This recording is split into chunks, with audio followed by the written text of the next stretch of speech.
So this is a quick video for Jilly. Jilly asked about the app that I was using for my blues scale demonstration, and it is this one here, Soul Jazz Funk, SessionBand Soul Jazz Funk Volume 3.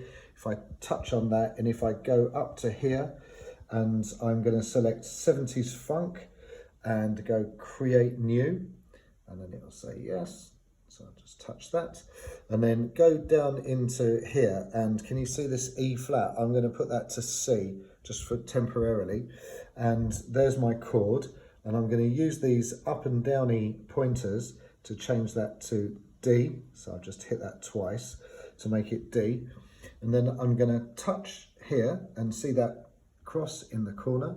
And can you see here that you can drag this along, and I'm looking for -7. And there it is. That's the one that I want, and now that's changed that to D-7. I'm going to hit here to make it E flat, so that's now going to change that to the key of B minor, and then I'm going to use these arrows to scroll that down, touch it again and again and again and again one more time, and now that's D-7. And touch here and touch here, and go to mute off the tenor sax.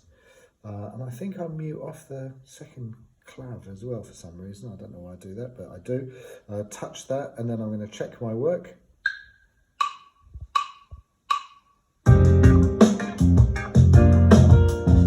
Yeah, and that's exactly the same backing track that I was using in the clip that you saw.